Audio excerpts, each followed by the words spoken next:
ನಮ್ಮ ಮುಖ್ಯ ಅತಿಥಿಗಳು ವೇದಿಕೆಗೆ ದಯಮಾಡಿಸಿದ್ದಾರೆ. ಶ್ರೀಮತಿ ಉಷಾ ರವೀಂದ್ರ ಕುಲಕರ್ಣಿ. ಇವರ ಪೂರ್ವಾಶ್ರಮದ ಹೆಸರು ಉಷಾ ಭೀಮ್ಸೇನ್ ಜೋಶಿ. ಹೌದು, ಅವರು ನಮ್ಮೆಲ್ಲರ ಹೆಮ್ಮೆಯ ಭಾರತ ರತ್ನ ಪಂಡಿತ್ ಭೀಮ್ಸೇನ್ ಜೋಶಿ ಅವರ ಹಿರಿಯ ಮಗಳು. ಇವರು ಹುಟ್ಟಿದ್ದು ಧಾರವಾಡದಲ್ಲಿ ಆದರೂ ಅವರು ಗದುಗಿನ ಶ್ರೀ ಗುರುರಾಜಾಚಾರ್ಯರ ಮೊಮ್ಮಗಳು. ಮಾತೃಭಾಷೆ ಕನ್ನಡವಿದ್ದರೂ ವಿದ್ಯಾಭ್ಯಾಸವೆಲ್ಲ ಮಹಾರಾಷ್ಟ್ರದಲ್ಲಿ ಮರಾಠಿಯಲ್ಲಿಯೇ ಆಯಿತು. ಎರಡೂ ಸಂಸ್ಕೃತಿಗಳನ್ನು ಪಾಲಿಸುತ್ತಲೇ ಮಾನಸಶಾಸ್ತ್ರದಲ್ಲಿ ಪದವಿ ಗಳಿಸಿದರು. ಸಂಗೀತ ದೈವದತ್ತವಾಗಿ ಜೋಶಿ ಮನೆತನಕ್ಕೆ ಬಂದ ಉಡುಗೊರೆ. ಆದರೆ ಉಷಾ ಅವರು ಅದನ್ನು ವೃತ್ತಿಯನ್ನಾಗಿ ಆಯ್ದುಕೊಳ್ಳದೆ ಭಜನೆ ದಾಸವಾಣಿಗಳನ್ನು ದಾದರ್ದಲ್ಲಿಯ ಶ್ರೀ ಗುರು ಅನುಗ್ರಹ ಭಜನಾ ಮಂಡಳಿಯ ಮೂಲಕ ಸಾದರಪಡಿಸಿದರು. ತಮ್ಮ ತಂದೆ ಶ್ರೀ ಪಂಡಿತ್ ಭೀಮ್ಸೇನ್ ಜೋಶಿಯವರ ಬಗ್ಗೆ ಪುಸ್ತಕ ಬರೆದು ಜನರಿಗೆ ಅಷ್ಟಾಗಿ ಗೊತ್ತಿರದ ಅವರ ವೈಯಕ್ತಿಕ ಜೀವನದ ಅನೇಕ ವಿಷಯಗಳನ್ನು ಓದುಗರೊಂದಿಗೆ ಹಂಚಿಕೊಂಡಿದ್ದಾರೆ. ನಾಟಕಗಳಲ್ಲಿಯೂ ಭಾಗವಹಿಸಿದ ಅವರು 1967ರಲ್ಲಿ ಕರ್ನಾಟಕ ಸಂಘದ ವೇದಿಕೆಯಲ್ಲಿ 2 ಲಕ್ಷ ಎಂಬ ನಾಟಕದಲ್ಲಿ ಪ್ರಮುಖ ಪಾತ್ರ ವಹಿಸಿದರು. ತಮ್ಮ ಕಿರಿಯ ಸಹೋದರ ಶ್ರೀ ಆನಂದ್ ಭೀಮ್ಸೇನ್ ಜೋಶಿ ಅವರೊಂದಿಗೆ ಸಂಗೀತ ಕಾರ್ಯಕ್ರಮ ಏರ್ಪಡಿಸಿ ಅನೇಕ ಯುವ ಕಲಾವಿದರಿಗೆ ವೇದಿಕೆ ಒದಗಿಸಿಕೊಟ್ಟಿದ್ದಾರೆ. ಆನಂದ ಜೋಶಿಯವರ ಶಾಸ್ತ್ರೀಯ ಮತ್ತು ಭಜನಾ ಕಾರ್ಯಕ್ರಮಗಳಿಗೆ ಸಹಕಾರ ಮತ್ತು ಪ್ರೋತ್ಸಾಹ ಒದಗಿಸುತ್ತಾರೆ. ಇನ್ನು ಶ್ರೀ ರವೀಂದ್ರ ರಾಮಚಂದ್ರ ಕುಲಕರ್ಣಿಯವರ ಬಗ್ಗೆ ಒಂದು ಕಿರುಪರಿಚಯ. ಇವರು ಹುಬ್ಬಳ್ಳಿಯ ಪ್ರತಿಷ್ಠಿತ BVB ಇಂಜಿನಿಯರಿಂಗ್ ಕಾಲೇಜಿನಲ್ಲಿ BE ಸ್ನಾತಕ ಪದವಿ ಪಡೆದ ನಂತರ ಪುಣೆಯ ಫಿಲಿಪ್ಸ್ ಇಂಡಿಯಾ ಲಿಮಿಟೆಡ್ ಕಂಪನಿಯಿಂದ ವೃತ್ತಿ ಜೀವನ ಆರಂಭಿಸಿದರು. ಉತ್ಪನ್ನ ವಿನ್ಯಾಸ ಮತ್ತು ಕೈಗಾರಿಕಾ ಇಂಜಿನಿಯರಿಂಗ್ ವಿಭಾಗಗಳಲ್ಲಿ 7 ವರ್ಷಗಳ ಕಾಲ ಕೆಲಸ ಮಾಡಿದ ನಂತರ ಮುಂಬೈನ ಟಾಟಾ ಎಲೆಕ್ಟ್ರಿಕ್ ಕಂಪನಿಯ ವಿನ್ಯಾಸ ವಿಭಾಗದ ಮುಖ್ಯಸ್ಥರಾಗಿ ಅಲ್ಲಿಂದ ನಿವೃತ್ತಿಯವರೆಗೆ ಸೇವೆ ಸಲ್ಲಿಸಿದರು. ಆರಂಭಿಕ ಅವಧಿಯಲ್ಲಿ ಎಲೆಕ್ಟ್ರಾನಿಕ್ ವಾಣಿಜ್ಯ ಉತ್ಪನ್ನಗಳನ್ನು ನಿರ್ವಹಿಸಿದ ನಂತರ ಕ್ಷಿಪಣಿಗಳು, ಟ್ಯಾಂಕ್ಗಳು ಇತ್ಯಾದಿಗಳಿಗೆ ಯುದ್ಧ ಉಪಕರಣಗಳ ವಿನ್ಯಾಸಗಳು ಇವರ ಉಸ್ತುವಾರಿಯಲ್ಲಿ ಪೂರ್ಣಗೊಂಡವು.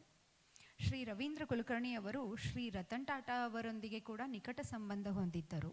ಅಲ್ಲದೆ ರಕ್ಷಣಾ ಚಟುವಟಿಕೆಗಳಿಗಾಗಿ DRDO ಸಂಸ್ಥೆಯ ಆಗಿನ ಅಧ್ಯಕ್ಷ ಮಾಜಿ ರಾಷ್ಟ್ರಪತಿ ಡಾಕ್ಟರ್ APJ ಅಬ್ದುಲ್ ಕಲಾಂ ಅವರೊಂದಿಗೆ ಕೂಡ ಕೆಲಸ ಮಾಡಿದ್ದಾರೆ. ಭಾರತ ಸರ್ಕಾರದ ಸೆಂಟರ್ ಫಾರ್ ಎಲೆಕ್ಟ್ರೋಮ್ಯಾಗ್ನೆಟಿಕ್ಸ್ ಸಲಹಾ ಸಮಿತಿಯ ಸದಸ್ಯರೂ ಆಗಿದ್ದಾರೆ ಮತ್ತು ಮುಂಬೈನಲ್ಲಿದ್ದಾಗ ಹಲವಾರು ಸಾಮಾಜಿಕ ಆಧ್ಯಾತ್ಮಿಕ ಚಟುವಟಿಕೆಗಳಲ್ಲಿ ಭಾಗವಹಿಸುತ್ತಿದ್ದರು. ಇವರು 2004ರಲ್ಲಿ ನಿವೃತ್ತಿಯಾದರು. ನಂತರ 2008ರಲ್ಲಿ ಅವರ ಕರ್ಮಭೂಮಿಯ ಆರಂಭ ಸ್ಥಾನವಾದ ಪುಣೆಗೆ ಮರಳಿದರು. ಅಂದಿನಿಂದ ಕರ್ನಾಟಕ ಸಂಘ ಮತ್ತು ಶ್ರೀ ವರದೇಂದ್ರ ಶ್ರೀ ರಾಘವೇಂದ್ರ ಸ್ವಾಮಿ ಮಠದೊಂದಿಗೆ ತೊಡಗಿಸಿಕೊಂಡಿದ್ದಾರೆ ಮತ್ತು ಜಯತೀರ್ಥ ಪಾರಾಯಣ ಸಂಘ ಎಂಬ ಆಧ್ಯಾತ್ಮಿಕ ಗುಂಪನ್ನು ನಿರ್ವಹಿಸುತ್ತಿದ್ದಾರೆ. ಕರ್ನಾಟಕ ಸಂಘದ ಕಾರ್ಯಕ್ರಮಗಳಲ್ಲಿ ಸಕ್ರಿಯವಾಗಿ ತೊಡಗಿಸಿಕೊಂಡಿದ್ದು ರಂಗರಚನೆ, ನಿರ್ದೇಶನ ಮತ್ತು ನಟನೆಯ ಮೂಲಕ ನಾಟಕಗಳು, ಮನರಂಜನೆಯೊಂದಿಗೆ ಸನಾತನ ಮತ್ತು ಸಾಮಾಜಿಕ ಮೌಲ್ಯಗಳನ್ನು ಪ್ರಸ್ತುತಪಡಿಸುವುದರಲ್ಲಿ ಶ್ರಮ ವಹಿಸುತ್ತಿದ್ದಾರೆ. ಅವರ ನಾಟಕದ ನಂಟು ಕರ್ನಾಟಕ ರಾಜ್ಯ ರಚನೆಯೊಂದಿಗೆ ಅಂದರೆ 1956ರಲ್ಲಿ ಪ್ರಾರಂಭವಾಯಿತು. ಅವರು ಪ್ರಸ್ತುತಪಡಿಸಿದ ಮೊದಲ ನಾಟಕ ಕರ್ನಾಟಕದಲ್ಲಿ ವಿವಿಧ ಜಿಲ್ಲೆಗಳ ವಿಲೀನೀಕರಣದ ವಿಷಯವನ್ನು ಆಧರಿಸಿತ್ತು. ಈ ನಾಟಕವು ಜನರ ಮೆಚ್ಚುಗೆ ಪಡೆಯಿತಲ್ಲದೆ ಅನೇಕ ಪ್ರಶಸ್ತಿಗಳನ್ನು ಕೂಡ ಗೆದ್ದುಕೊಂಡಿತು. ಅಂದಿನಿಂದ ಈ ನಾಟಕ ನಿರಂತರವಾಗಿ ಮುಂದುವರೆದಿದೆ. ಜಯತೀರ್ಥ ಪಾರಾಯಣ ಸಂಘದಿಂದ ನಿಯಮಿತವಾಗಿ ಪಾರಾಯಣ ಸಭೆಗಳನ್ನು ಹಾಗೂ ಶ್ರೀ ವರದೇಂದ್ರ ಶ್ರೀ ರಾಘವೇಂದ್ರ ಸ್ವಾಮಿ ಮಠದಲ್ಲಿ ಮತ್ತು ಬೇಡಿಕೆಯ ಅನುಸಾರ ಭಕ್ತರ ಮನೆಗಳಲ್ಲಿ ಧಾರ್ಮಿಕ ವಿಧಿಗಳನ್ನು ನಡೆಸುತ್ತಾರೆ. ರಂಗಭೂಮಿ ಇವರ ಹವ್ಯಾಸವಾದರೆ ಆಧ್ಯಾತ್ಮಿಕತೆ ಅವರ ವ್ಯಕ್ತಿತ್ವ ವಿಕಸನೆಗಾಗಿ ಮತ್ತು ಹೋಮಿಯೋಪತಿ ಅಧ್ಯಯನ ಸಮಾಜ ಸೇವೆಗೆ ಎಂದು ಮುಡಿಪಿಟ್ಟಿದ್ದಾರೆ. ತಮ್ಮ ಜ್ಞಾನ ಅನುಭವಗಳ ಅಮೃತವನ್ನು ವಿವಿಧ ರೂಪಗಳಲ್ಲಿ ಸಮಾಜಕ್ಕೆ ನೀಡುವುದನ್ನು ಮುಂದುವರೆಸುವುದು ಅವರ ಧ್ಯೇಯವಾಗಿದೆ. ನಿಮಗೆ ಈ ವೇದಿಕೆಗೆ ಸ್ವಾಗತ ಗುರುವರ್ಯರೇ. ಈಗ ನಾನು ಕರ್ನಾಟಕ ಸಂಗೀತ ಕೂಟದ ಸಂಸ್ಥಾಪಕರಾದ ಶ್ರೀ ಮನೋಜ್ ಕುಮಾರ್ ಅಣ್ಣಿಗೇರಿ ಮತ್ತು ಶ್ರೀಮತಿ ಅನಿತಾ ಅಣ್ಣಿಗೇರಿ ಅಲ್ಲದೆ ಸಂಜೀವ್ ಕುಲಕರ್ಣಿ ಸರ್ ಅವರನ್ನು ಮುಖ್ಯ ಅತಿಥಿಗಳ ಸನ್ಮಾನ ವಿನಂತಿಸಿಕೊಳ್ಳುತ್ತೇನೆ. ಶ್ರೀಮತಿ ಅನಿತಾ ಅಣ್ಣಿಗೇರಿಯವರು ಶ್ರೀಮತಿ ಉಷಾ ಕುಲಕರ್ಣಿ ಅವರನ್ನು ಸನ್ಮಾನಿಸುತ್ತಿದ್ದಾರೆ.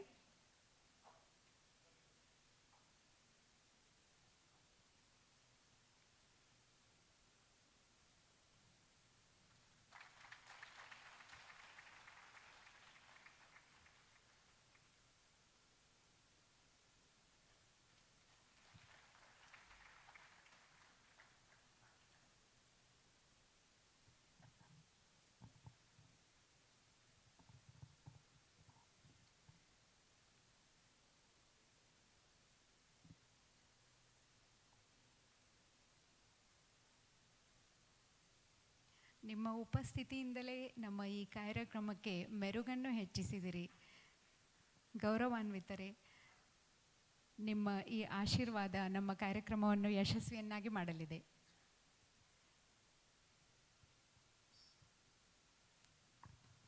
ಈ ಭೀಮಸೇನ ಜೋಶಿ ಕಲಾಮಂದಿರದಲ್ಲಿ ನಡೆದ ಈ ಕಾರ್ಯಕ್ರಮಕ್ಕೆ ಆ ಭೀಮಸೇನ ಜೋಶಿ ಅವರ ಸುಪುತ್ರಿ ಬಂದಿರೋದು ನಮ್ಮೆಲ್ಲರ ಸೌಭಾಗ್ಯ. ಅವ್ರು ಹೆಚ್ಚಾಗಿ ಯಾವ ಕಾರ್ಯಕ್ರಮ ಬರೋದಿಲ್ಲ, ನಮ್ಮ ಒಂದು ಪ್ರೀತಿ ಮಮಕಾರ ಇಟ್ಟು ನಮ್ಮ ಒತ್ತಾಯಕ್ಕೆ ಬಂದಿದ್ದಾರೆ. ಅದಕ್ಕೆ ನಾವು ಎಂದೆಂದಿಗೂ ಅವ್ರಿಗೆ ಚಿರಋಣಿಯಾಗಿರ್ತೀವಿ. ಅದಕ್ಕೆ ಈಗ ರವೀಂದ್ರ ಕುಲಕರ್ಣಿ ಅವರಿಗೆ ಒಂದೆರಡು ಮಾತು ಹೇಳಬೇಕು ಅಂತ ನನ್ನ ವಿನಂತಿ.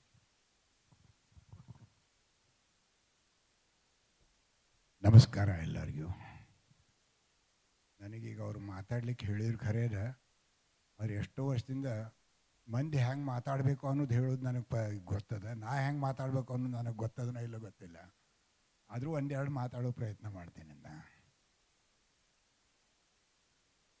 ಒಂದು ಇದರೊಳಗೆ ಒಂದು ಸಣ್ಣ ವಿಷಯ ಅಂತಂದ್ರೆ, ಎಷ್ಟೋ ವರ್ಷದಿಂದ ನಮ್ಮ ಮಾವನವರು ಶ್ರೀ ಭೀಮಸೇನ್ ಜೋಶಿ ಮತ್ತು ಅವರ ತಂದೆ ಗುರುರಾಜ್ ಜೋಶಿ ಅವ್ರ ಸತ್ಕಾರ ಆಗಿತ್ತು ಪುಣೆದಾಗ. ಆವಾಗ ಅವ್ರ ತಂದೆಗೆ ಮಾತಾಡಲಿಕ್ಕೆ ಅವ್ರ ಸಂಸ್ಕೃತ ಪಂಡಿತರು ಅವ್ರ ಮಾತಾದ್ಮೇಲೆ ಹಂಗೆ ಭೀಮಸೇನ್ ಜೋಶಿ ಅವ್ರಿಗೆ ಹೇಳೋ, ನೀವು ಒಂದೆರಡು ಮಾತಾಡ್ರಿ ಅಂತ.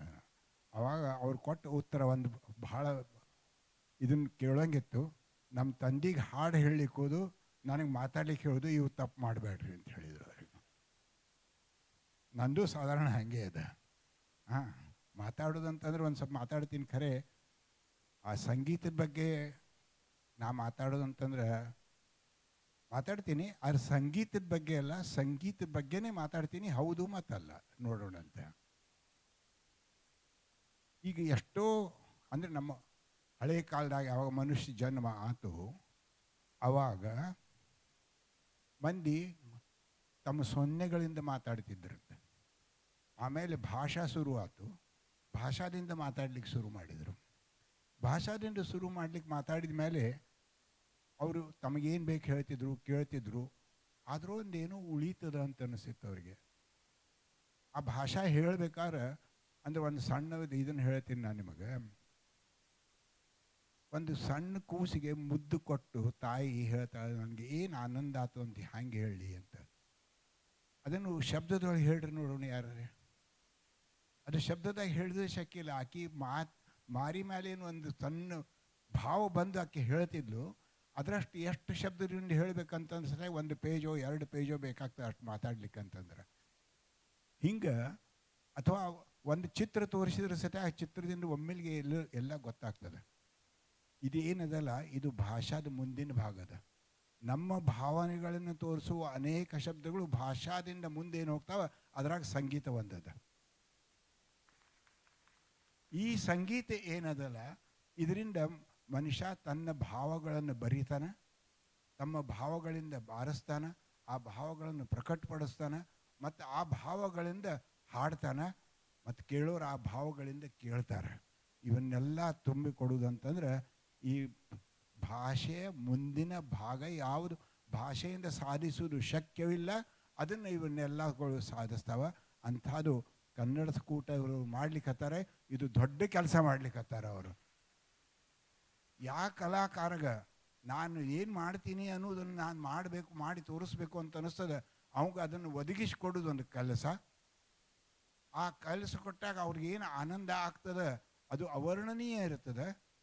ಅವ್ರು ಮತ್ತು ಅವ್ರನ್ನ ಎಲ್ಲಿ ಹಾಡಬೇಕು, ಅವ್ರು ಹಾಡಬೇಕಾದ್ರೆ ಅವ್ರ ಮುಂದೆ ಕೇಳೋರಿದ್ರೆ ಅವ್ರಿಗೆ ಇನ್ನೂ ಆನಂದ ಆಗ್ತದೆ. ಅದನ್ನು ಯಾರು ಕೇಳ್ತಾರಲ್ಲ ಅವ್ರಿಗೂ ಆನಂದ ಆಗ್ತದೆ. ಇವನ್ನೆಲ್ಲ ಜೋಡಿಸ್ಕೊಟ್ಟು ಏನು ಮಾಡ್ತಾರೆ, ಅವ್ರಿಗೆ ಇದ್ರ ಕೆಲಸ ಮಾಡ್ತಾರೆ. ಇದು ದೊಡ್ಡ ಕೆಲಸ ಅದ. ಇವ್ರು ಹಿಂಗೆ ದೊಡ್ಡ ಕೆಲಸ ಮಾಡ್ತಿರಲಿ, ಅದರಿಂದ ಎಲ್ಲರಿಗೂ ಆನಂದ ಸಿಗ್ತಿರಲಿ, ಅವ್ರಿಗೆ ಸ್ಯಾಟಿಸ್ಫ್ಯಾಕ್ಷನ್ ಸಿಗಲಿ, ಕೇಳೋರಿಗೂ ಸ್ಯಾಟಿಸ್ಫ್ಯಾಕ್ಷನ್ ಸಿಗಲಿ ಅಂಥೇಳಿ ನಾನು 2 ಮಾತು ಮುಗಿಸ್ತೀನಿ. Thank you very much. ಧನ್ಯವಾದಗಳು ಧನ್ಯವಾದಗಳು ಸರ್. ನೀವು ಬಂದರಿ, ಆಗಮಿಸಿದ್ರಿ, ನಮ್ಮ ಬಗ್ಗೆ ಹರಿಸಿದ್ರಿ, ನಮ್ಮ ಬಗ್ಗೆ ನಾಲ್ಕು ಮಾತಾಡಿದ್ರಿ. ನಾವು ತುಂಬ ಆಗಿದೆ.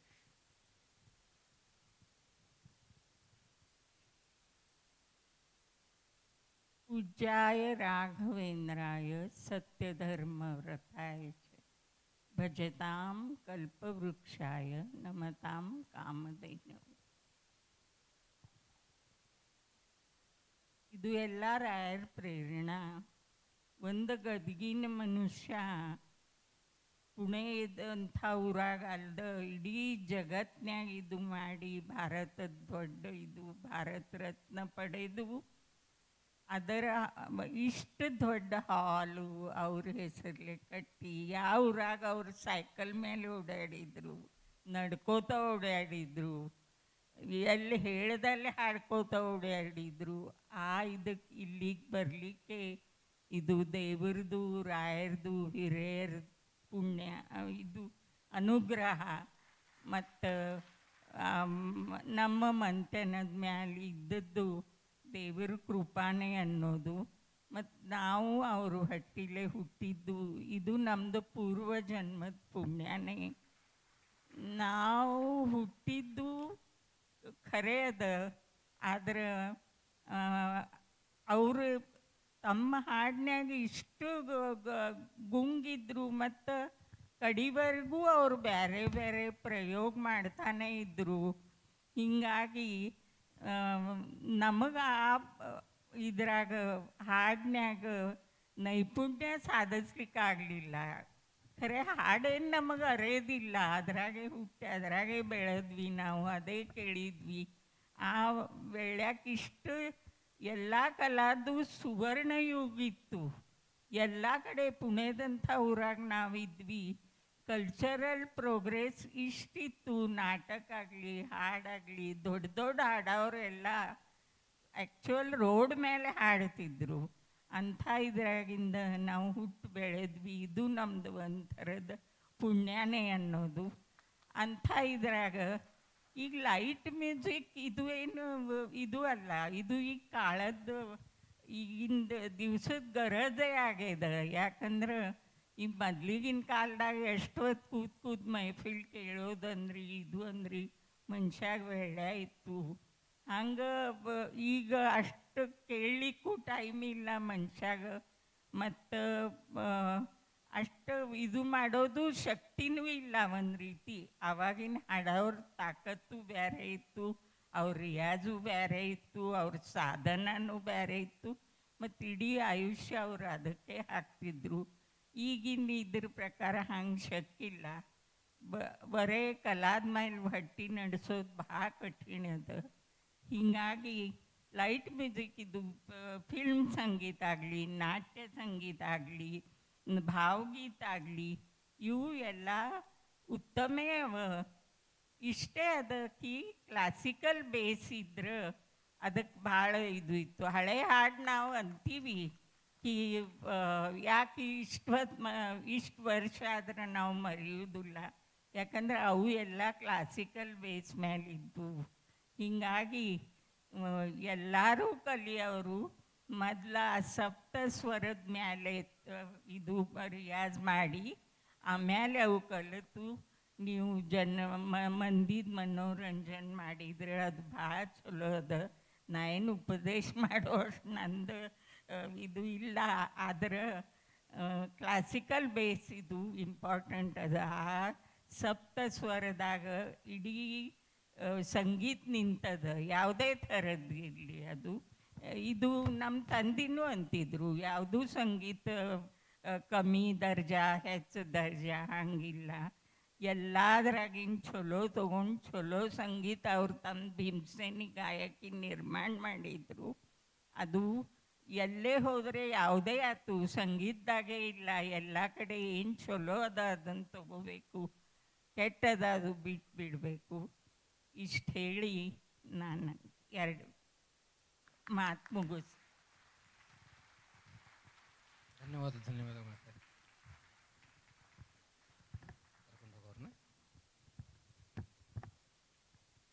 ಧನ್ಯವಾದಗಳು ರವೀಂದ್ರ ಸರ್ ಮತ್ತು ಉಷಾ ಮ್ಯಾಮ್.